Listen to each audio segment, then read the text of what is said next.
Hey everyone, and welcome. Today we're diving deep into a major crisis that's brewing in one of the most important waterways on the entire planet. Our source material explains how a tense standoff in this one tiny passage is already sending massive shockwaves through the global economy, and it affects everything from the gas in your car to the food on your table.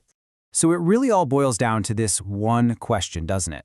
How can a single, narrow strait hold so much power over the entire world? It seems kind of crazy. Okay, let's break this down.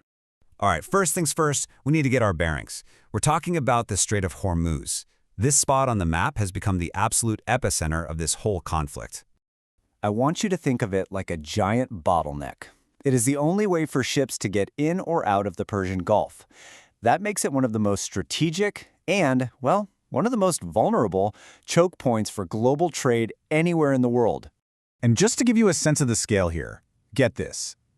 Our source claims that a staggering 25 to 30% of the world's entire oil supply has to sail right through this one tiny passage. That is just a mind-boggling amount of energy. And here's the spark that lit the fuse. The source we're looking at claims that Iran has basically shut the whole thing down.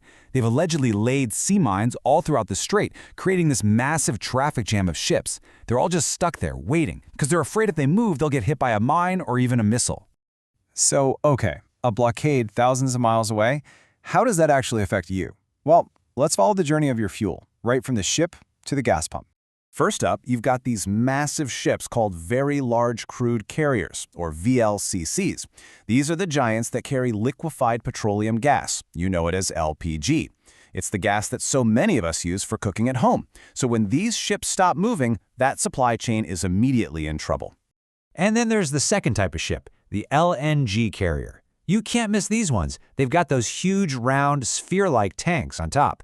They're carrying liquefied natural gas, which has to be kept unbelievably cold. And this is the gas that eventually gets piped into our homes or becomes the compressed natural gas that runs our vehicles.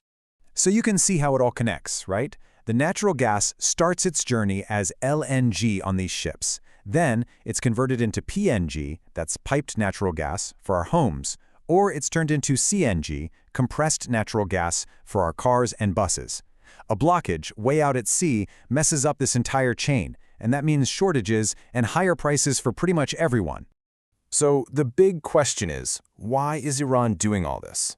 Well, according to our source material, this isn't random. It's a very calculated, very high-stakes move on a massive geopolitical chessboard. And according to the source, it's not just about blocking the strait. Iran is allegedly playing a much bigger game. They haven't just mined the waterway. They've also reportedly used missiles to take out alternative pipelines that their rivals were building. They're going after the entire energy infrastructure of the region.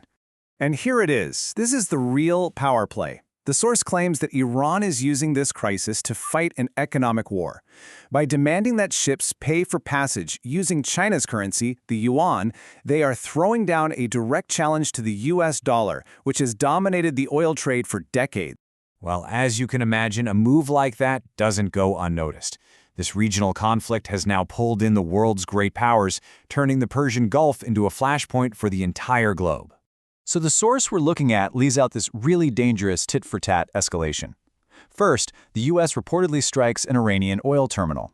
In response, Iran threatens to destroy all the oil facilities of U.S. allies in the region.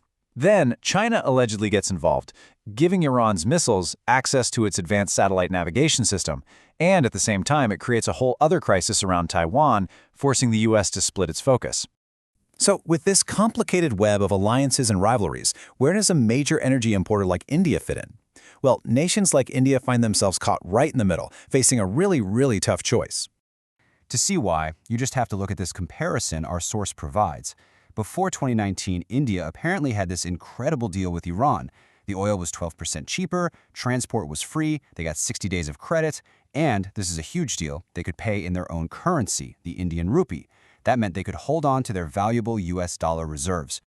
But, the source argues, intense pressure from the United States forced India to walk away from that amazing deal. They even had to cancel plans for a direct gas pipeline from Iran. And, that decision came with some pretty major economic consequences. So you've got this classic dilemma. On one side is the clear national interest, getting affordable, reliable energy for your people. But on the other side, you've got this immense pressure to stay aligned with a global superpower. That is a very difficult tightrope for any country to walk. And here's a really fascinating little detail from the source. It alleges that at one point, Iran let a few Indian ships pass through the blockade. But it wasn't because of some big diplomatic breakthrough between the governments. No.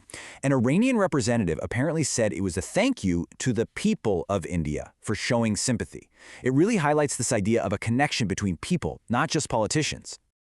And all of this brings us to the final, really big question that our source material leaves us with. In a world where all our economies and energy supplies are so tangled together, what does it truly cost a nation to make its own choices?